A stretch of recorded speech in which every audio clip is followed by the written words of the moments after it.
Le conseil des dieux, il est fait d'une assemblée où il y a des dieux. C'est pas des anges, ce sont des dieux. Il y a ceux-là et puis il y a les anges. Le conseil divin, c'est un conseil qui décide avec Dieu. Il présente, on les appelle sous d'autres cieux dans le livre de Daniel, on les appelle des veilleurs. Et il y a un autre livre qui est un livre apocryphe, qui est un livre qui n'a pas été canonisé. Il ne fait pas partie des 66 livres reconnus par notre foi chrétienne. Il s'appelle le livre d'Enoch, où ils se sont beaucoup plus étalés, mais là-bas ils présentent les veilleurs comme étant des déchus. Parce qu'effectivement, parmi les dieux, il y en a eu qui sont des déchus et il y en a qui sont restés à la disposition de Dieu. Voilà pourquoi Daniel, en Daniel chapitre 4 et même le chapitre 10 et plus, comme on a lu la dernière fois, ça présente les veilleurs comme étant des êtres à la disposition de Dieu qui viennent pour accomplir le dessein de Dieu, comme s'ils sont de lumière. Mais pour ceux qui ont lu le livre d'Enoch, on les présente comme étant des démons. Faut pas t'affoler. Au fait, c'est la même équipe, mais parmi elles, il y a eu un tiers, il y a eu un groupe qui s'est rébellé contre Dieu. Qui comprend ce que je te le dis? Et quand ils sont rébellés contre Dieu, ils n'ont pas changé d'identité pourtant. C'est pourquoi dans le monde spirituel, démons n'existent pas. Démons existent pour les hommes, pour qu'on puisse faire la différence entre ceux qui sont restés obéissants et ceux qui ont désobéi à Dieu. Mais dans le monde spirituel, il n'y a que les fils de Dieu. Voilà pourquoi Satan est le chef des démons, mais quand Dieu convoque ses fils, il vient en sa qualité de fils, parce que dans le ciel, il n'y a que les fils. Et le concept de fils de Dieu a existé avant que le salut n'arrive. Nous, on est devenus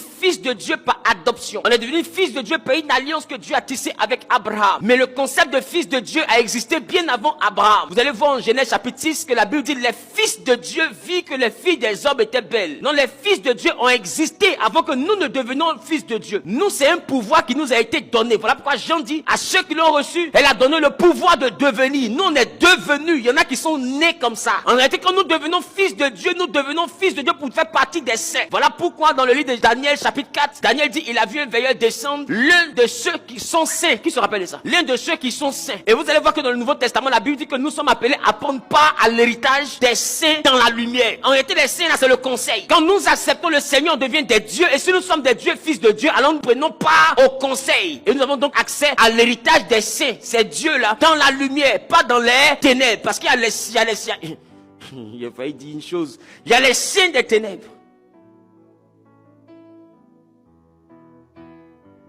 Tous les veilleurs sont saints. Au fait, les fils, au fait, vous avez des problèmes avec les mots. Vous avez un problème avec les mots. Dans le monde spirituel, c'est pas la littérature. Vous avez des problèmes avec les mots. Quand on dit saint, vous dites ça veut dire parfait. Non. Saint, c'est une identité. La preuve, quand tu as accepté Jésus, là, par son sang, tu as été sanctifié. Tu es déclaré saint. Tu es saint parce que tu es devenu fils de Dieu. Et tous les fils de Dieu dans le ciel sont appelés des saints. C'est appelé aussi l'assemblée des saints. Donc, quelqu'un qui n'est pas saint n'est pas de cette assemblée. Mais bizarrement, Lucifer dans l'assemblée, ça veut dire quoi? L'assemblée des voleurs. Celui qui n'est pas voleur n'est pas de l'assemblée. On dit on convoque les voleurs. Toi, tu es parmi eux. Ça veut dire quoi? C'est que tu as ton badge. Tu es un voleur. Donc l'assemblée des saints, celui qui est là-bas, l'assemblée des fils.